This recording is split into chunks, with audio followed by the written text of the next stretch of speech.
Hello everyone, welcome back to my channel. कैसे हैं आप सब? आई होप सब अच्छे होंगे, स्वस्थ होंगे। तो पिछले वीडियो में हमने चैप्टर शुरू किया था क्रॉप प्रोडक्शन एंड मैनेजमेंट। उसके बचे हुए टॉपिक को आज हम कंप्लीट करेंगे। तो चलिए कंटिन्यू करते हैं इसे। Adding manure and fertilisers. ठीक है, तो फील्ड के अंदर खेत में मैन्योर और फर्टिलाइजर्स को ऐड करना, यानी कि मिट्टी के अंदर खाद को, और मैन्योर मतलब प्राकृतिक खाद, और फर्टिलाइजर्स जो तैयार करी हुई खाद होती है, ठीक है, उसे मिलाना। तो ये सब जो है इस टॉपिक में हम देखेंगे। The substances which are added to the soil in the form of nutrients for the healthy growth of plants are called manure and fertilisers. ठीक, तो जो पदार्थ, ठीक है, न्यूट्रिएंट्स के रूप में सॉइल के अंदर मिक्स किए जाते हैं और क्यों प्लांट्स की हेल्दी ग्रोथ के लिए, तो वो क्या कहलाते हैं? वो मैन्योर और फर्टिलाइजर्स कहलाते हैं। मतलब कि मिट्टी की उर्वरता को बढ़ाने के लिए, ठीक है, और उसमें मतलब पोषक तत्वों को मिक्स करने के लिए, है ना, और जो प्लांट्स होते हैं उनके हेल्दी ग्रोथ के लिए, है ना, उनकी अच्छी वृद्धि के लिए जो सब्सटेंसेस, जो तत्व, जो पदार्थ मिलाए जाते हैं, वो क्या कहलाते हैं? वो मैन्योर और फर्टिलाइजर्स कहलाते हैं। अब आगे देखते हैं। Soil supplies mineral nutrients to the crop plants. ठीक है, तो सॉइल क्या करती है, मिट्टी क्या करती है? जो मिनरल होते हैं, मिनरल न्यूट्रिएंट्स जो होते हैं, उनको क्या करती है? जो फसल वाले जो पौधे होते हैं, क्रॉप प्लांट्स जो होते हैं, उनको ये मिनरल न्यूट्रिएंट्स सप्लाई करती है। मतलब कि मिट्टी क्या करती है? जो फसलों में जो पौधे लगाए जाते हैं, ठीक है, जो क्रॉप्स लगाए जाते हैं, है ना, उनको क्या देती है?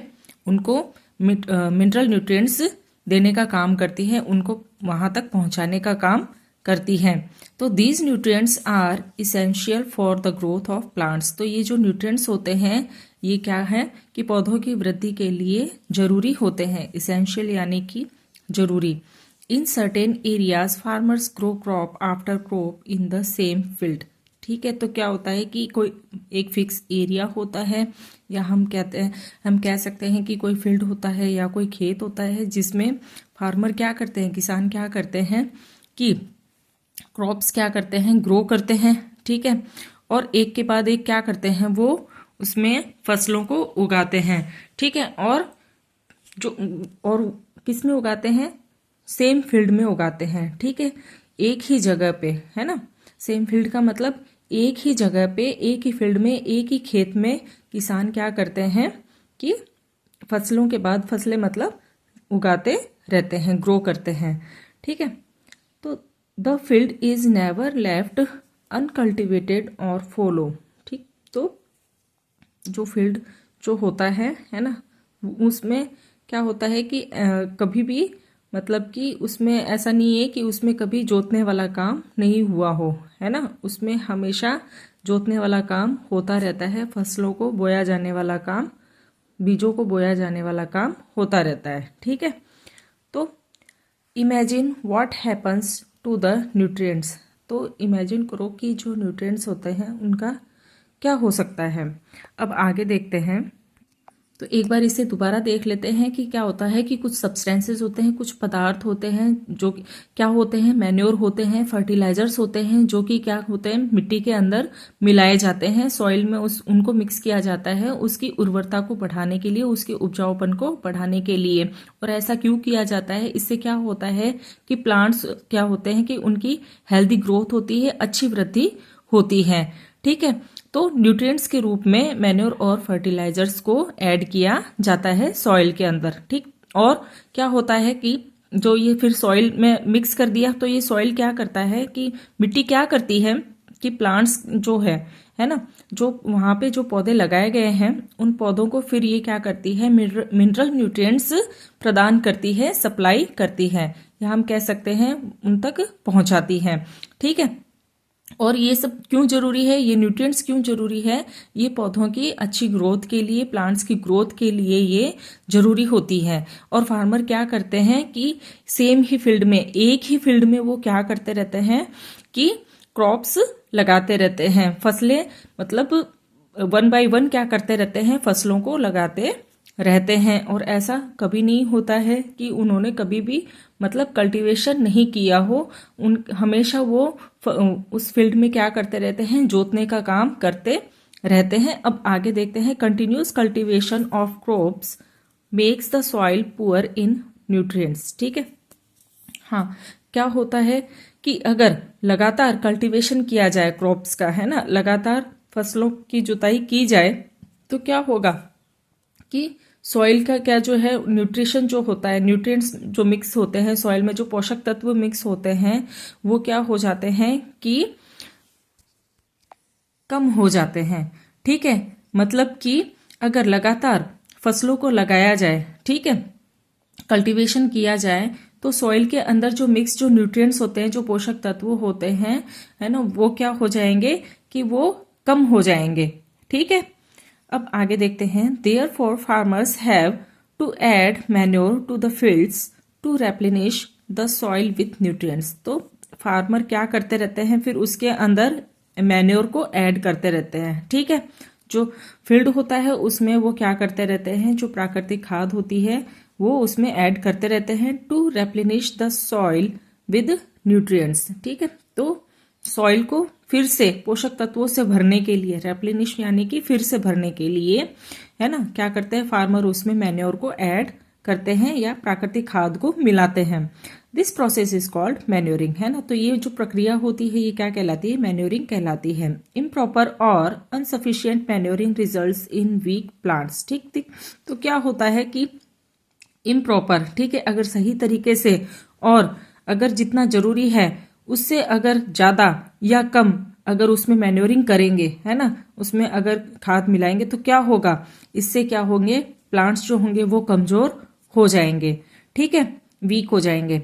तो manure is an organic substance obtained from the decomposition of plant और एनिमल वेस्ट। तो ये मैन्योर क्या होते हैं, ये ऑर्गेनिक सब्सटेंस होते हैं, रासायनिक पदार्थ होते हैं, है ना, रासायनिक तत्व होते हैं जो किससे मिलते हैं, ऑब्टेन्ड फ्रॉम, किससे मिलते हैं, डिकम्पोजिशन से मिलते हैं।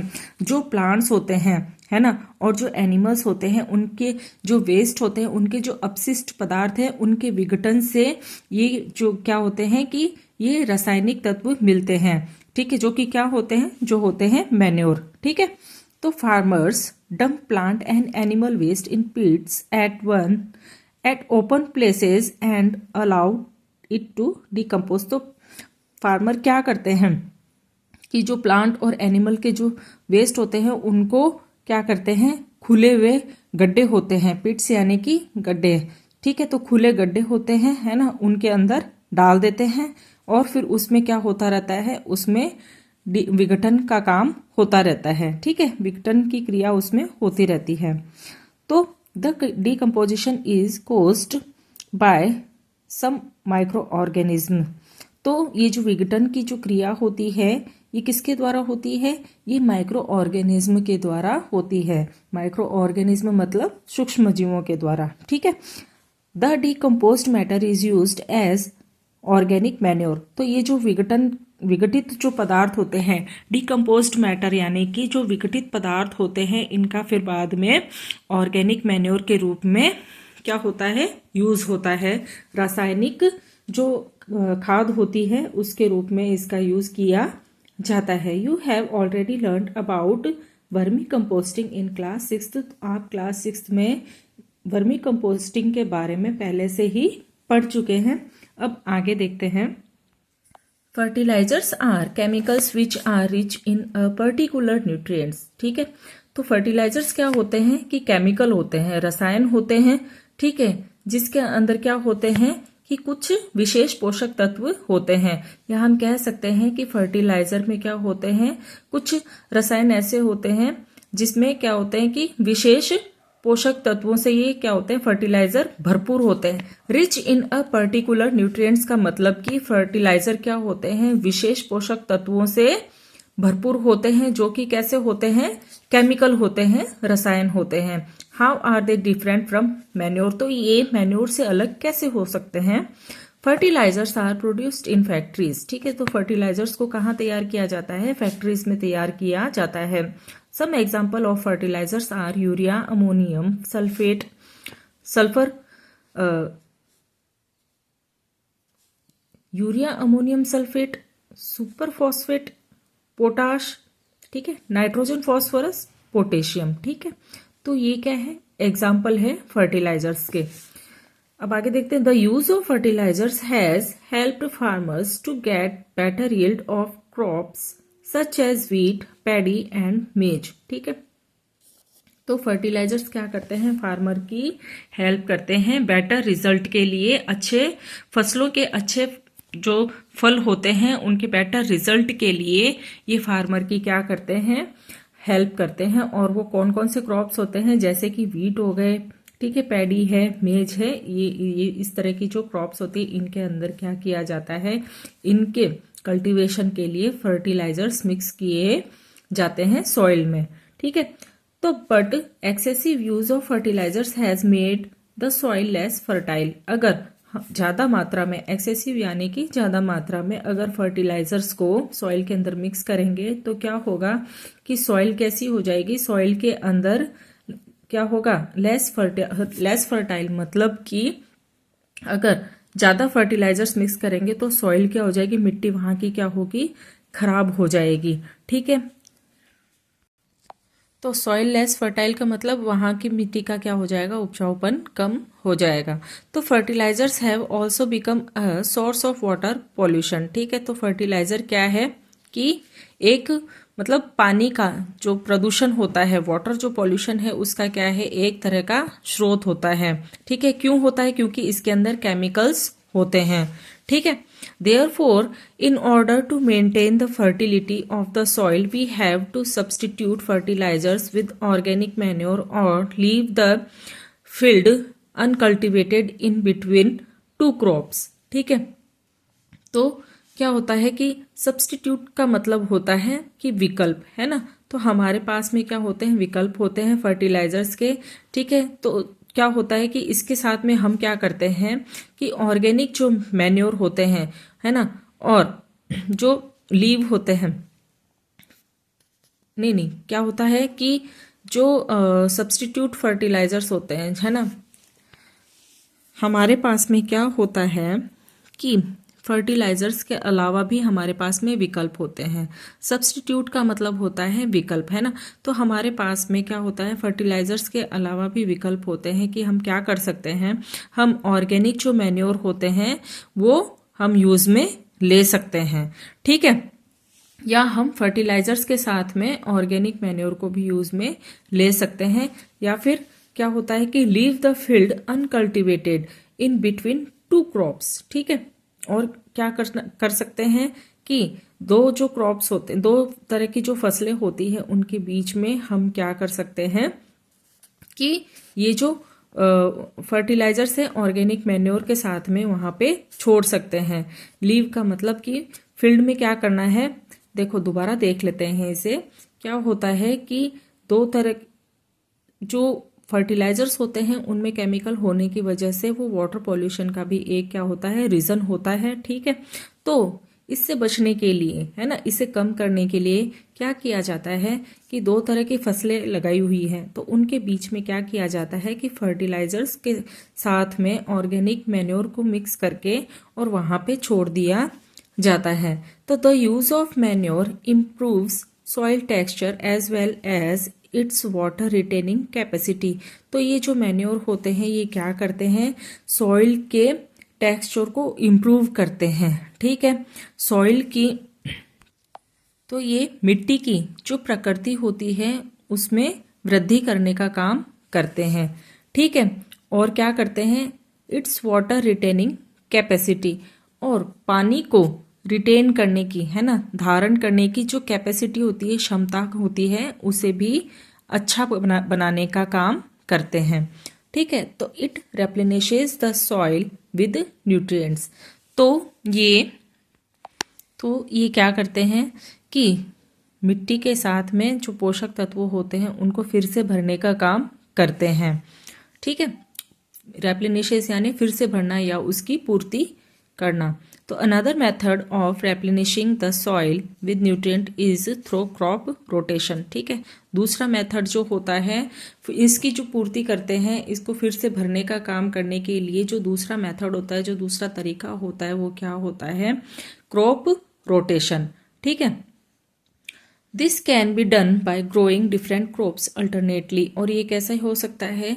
ये जब अल्टरनेट फॉर्म में, है ना, अलग अलग क्रॉप्स को अगर ग्रो किया जाए तो ये इस तरीके से हो सकता है क्रॉप रोटेशन। ठीक है, तो earlier farmers in northern India use to grow legumes as fodder in one season and wheat in the next season. तो जो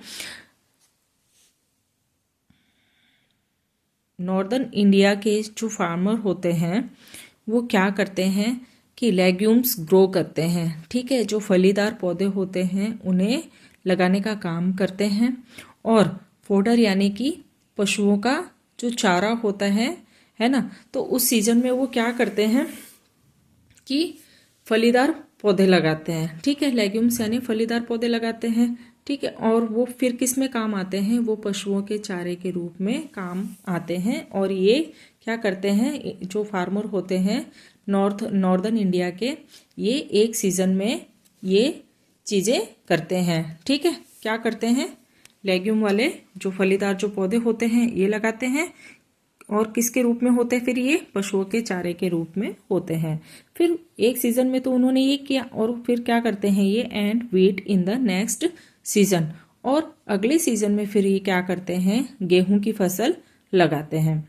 ठीक है, तो this help in the replenishment of the soil with nitrogen. ठीक, तो क्या होता है कि ये फिर इस तरह से जो क्रॉप रोटेशन होती है तो ये किस में हेल्प करती है? ये सॉइल के साथ में जो नाइट्रोजन होती है उसकी पूर्ति करने के लिए, उसको फिर से भरने के लिए, उसकी जो कमी होती है उसकी पूर्ति करने के लिए ये जो क्रॉप रोटेशन है ये हेल्प करती है।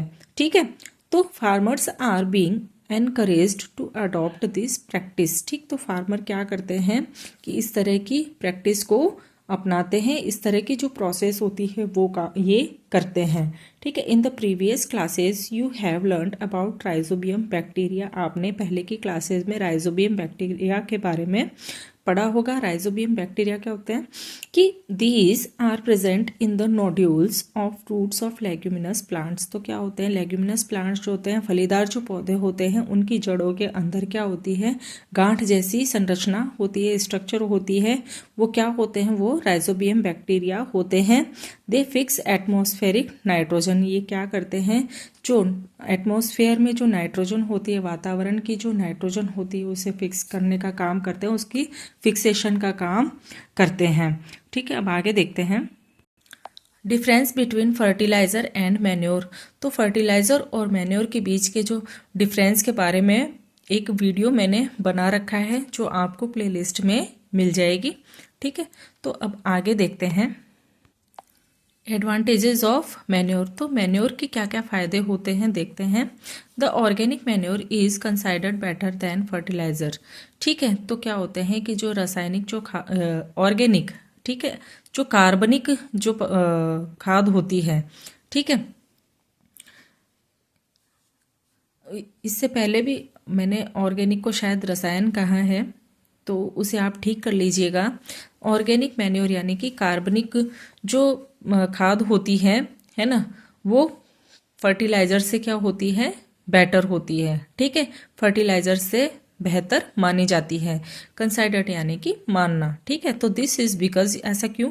क्योंकि it enhances the water holding capacity of the soil. ये क्या करती है कि मिट्टी के पानी की जो पकड़ होती है, वाटर होल्डिंग की जो कैपेसिटी होती है, क्षमता जो होती है, उसको इन्हेंस करती है, उसको बढ़ाने का काम करती है। It makes the soil porous due to which exchange of gases become easy. ठीक है, तो सॉइल को ये क्या करती है? पोरस बनाती है। ठीक है, और क्या करती है? Exchange of gases become easy, है ना। तो सॉइल जब पोरस होगी, है ना, मतलब कि छिद्रित होगी, या उसमें मतलब लचीलापन होगा, तो क्या होगा? उसकी वजह से जो गैसेस होंगी वो इजीली क्या होंगी? एक्सचेंज होंगी। ठीक है, it increases the number of friendly microbes. ये क्या करते हैं कि जो सूक्ष्म जीव होते हैं, माइक्रोब्स जो होते हैं, है ना, फ्रेंडली माइक्रोब्स जो होते हैं, है ना, उनको क्या करती हैं, उनको इंक्रीज करने का, उनके नंबर को बढ़ाने का काम करती हैं। ठीक है, यानी कि माइक्रोब्स जो फ्रेंडली माइक्रोब्स जो होते हैं, है ना, वो जो क्या करते हैं, जो सॉइल की उर्वरता को, ठीक है, उसके उपजाऊपन को बढ़ाते हैं। तो ऐसे माइक्रोब्स की संख्या को बढ़ाने का काम करते हैं। It improves the texture of the soil. ये क्या करते हैं, मिट्टी की जो प्रकृति होती है उसको इम्प्रूव करने का, उसको ठीक करने का काम भी करते हैं। अब आगे है इरिगेशन। ठीक है, इरिगेशन का मतलब होता है सिंचाई करना। ठीक है, समय समय पर पानी देना फसलों को क्या कहलाता है, इरिगेशन कहलाता है, सिंचाई होता है। All living beings need water to live. ठीक है, तो सभी जीवों को जीने के लिए, जीवित रहने के लिए पानी की ज़रूरत होती है। तो water is important for proper growth and development. तो पानी क्या है, एक महत्वपूर्ण चीज़ होती है, किसके लिए, प्रॉपर ग्रोथ के लिए, सही तरीके से वृद्धि के लिए और विकास के लिए पानी क्या होता है, बहुत ही जरूरी होता है, महत्वपूर्ण होता है। Water is absorbed by the plant roots. और पानी क्या होता है कि जो पौधे के जो जड़ें होती हैं उनसे अवशोषित कर लिया जाता है। Along with water minerals and fertilizers are also absorbed. और पानी के साथ में जो मिनरल्स होते हैं उसके अंदर और जो फर्टिलाइजर्स होते हैं वो भी एब्जॉर्ब कर लिए जाते हैं। तो plants contain nearly 90% water. Plants के अंदर क्या होते हैं कि 90%, ठीक है, 90% उसमें पानी होता है। तो मतलब कि नियरली मतलब उसके पास में, पौधों के पास में कितना पानी होता है, 90% पानी होता है। Water is essential because germination of seeds does not take place under dry conditions. क्या होता है कि पानी जरूरी होता है, और ऐसा क्यों, क्योंकि जो सीड्स होते हैं, जो बीज होते हैं, उनको अंकुरित होने के लिए पानी की आवश्यकता होती है। अगर वहाँ पे अगर ड्राइनेस होगी, है ना, सूखा होगा, तो ऐसी कंडीशन में वो जर्मिनेट नहीं होंगे। ठीक है, तो nutrients dissolved in water are transported to each part of the plant. तो जो पोषक तत्व होते हैं ये पानी के अंदर डिजोल्व हो जाते हैं। ठीक है, मिक्स हो जाते हैं। डिजोल्व यानी कि मिल जाते हैं, पानी के अंदर घुल जाते हैं, और फिर क्या हो जाता है, उनका ट्रांसपोर्टेशन हो जाता है। किसमें, जो प्लांट्स होते हैं उनके हर एक पार्ट में उनका ट्रांसपोर्टेशन हो जाता है। वहाँ तक क्या होता है कि पानी के ज़रिए ये सारी चीज़ें जो पानी में मिक्स हैं वो भी पौधों के हर एक भाग तक पहुँच जाती है। Water also protects the crop from both Frost and hot air currents. ठीक है, तो जो पानी होता है ये क्या करता है, फसलों को प्रोटेक्ट करने का, ठीक है, उनको सुरक्षित रखने का काम करता है। ठीक है, किससे, both Frost and hot air currents. ठीक है, तो फ्रॉस्ट का मतलब क्या होता है कि जो पाला पड़ता है, ठीक है, और जो गर्म हवा चलती है, इन दोनों से प्रोटेक्ट करने का काम करता है। ठीक है, किसको प्रोटेक्ट करता है, क्रॉप्स को। और कौन करता है, पानी। ठीक है, to maintain the moisture of the soil for healthy crop growth fields have to be watered regularly. तो पानी की नमी को बनाए रखने के लिए और हेल्दी क्रॉप ग्रोथ यानी कि अच्छे तरीके से फसलों की ग्रोथ के लिए, वृद्धि के लिए क्या किया जाता है, पानी मिट्टी के अंदर नमी बनाए रखी जाती है। ठीक है, पानी के मिट्टी के, है ना, सॉइल के मॉइस्चर जो होता है, मिट्टी के अंदर मॉइस्चर को, नमी को बनाए रखा जाता है। ठीक है, तो मिट्टी को नमी युक्त क्यों बनाए रखा जाता है, क्योंकि उससे क्या होता है, जो क्रॉप्स होती हैं उनकी हेल्दी ग्रोथ होती है। और क्या होता है, fields have to be watered regularly. और इसमें क्या होता है कि फील्ड के अंदर डेली पानी दिया जाता है। ठीक है, तो समझ में आया, फील्ड के अंदर डेली पानी दिया जाता है, उसकी नमी को बनाए रखा जाता है, नमी युक्त मिट्टी रखी जाती है, जिससे क्या होता है कि पौधे जो होते हैं, जो क्रॉप्स होती हैं, उनकी हेल्दी ग्रोथ होती है। ठीक है, अब आगे देखते हैं।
The supply of water to crops at regular intervals is called irrigation. ठीक है, टाइम टू टाइम पानी दिया जाता है क्रॉप्स के अंदर, तो वो क्या कहलाता है, वो इरिगेशन कहलाता है, सिंचाई कहलाता है, या हम कह सकते हैं फील्ड के अंदर टाइम टू टाइम, ठीक है, क्रॉप्स में पानी को सप्लाई किया जाता है, तो ये क्या कहलाता है, इरिगेशन, सिंचाई। ठीक है, तो the time and frequency of irrigation varies from crop to crop, soil to soil and season to season. तो ये जो सिंचाई वाला काम होता है ना, इसकी क्या होती है, फ्रीक्वेंसी होती है, बार बार टाइम से इसको क्या किया जाता है, क्रॉप्स में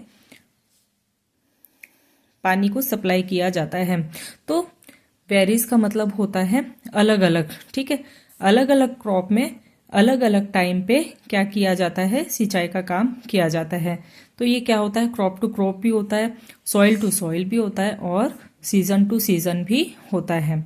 और समर में क्या होता है कि in summer the frequency of watering is higher. गर्मियों में क्या होता है कि बार बार में पानी दिया जाता है, बार बार में वाटर सप्लाई किया जाता है।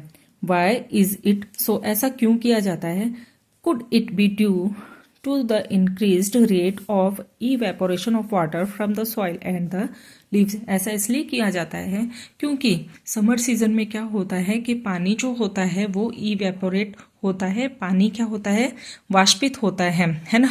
तो मिट्टी के अंदर जो पानी होता है उसका क्या हो जाता है, वाष्पन हो जाता है, वाष्पित होता है ना। और इसलिए क्या किया जाता है कि समर सीजन में बार बार में पानी को सप्लाई किया जाता है, इरिगेशन किया जाता है। अब आगे देखते हैं सोर्स ऑफ इरिगेशन, क्या क्या सोर्स होते हैं सिंचाई के, देखते हैं। The sources of water for irrigation are wells, tubewells, ponds, lakes, rivers, dams and canals. तो सिंचाई के जो स्रोत होते हैं वो क्या क्या होते हैं, वेल्स हो गए, ठीक है, कुएं हैं, ट्यूबवेल है, पॉन्ड्स यानी तालाब हो गए, लेक्स हो गए, रिवर नदी वगैरह, डैम्स हो गए, ठीक है, और कैनल्स। अब आगे देखते हैं। तो अभी के लिए इस टॉपिक को यही रोकते हैं। इससे रिलेटेड कोई क्वेश्चन हो तो आप कमेंट सेक्शन में जरूर पूछिएगा, कोई डाउट हो तो आप जरूर पूछिएगा, ठीक है। तो इसके बचे हुए टॉपिक को हम नेक्स्ट वीडियो में कंटिन्यू करेंगे। ओके, अगर मेरी वीडियो आपको अच्छी लगे तो लाइक कीजिएगा, ज़्यादा से ज़्यादा शेयर कीजिएगा, चैनल पर नए हो तो सब्सक्राइब जरूर कीजिएगा। मिलते हैं नेक्स्ट वीडियो में इस चैप्टर को कंटिन्यू करते हुए। Okay, thank you, bye.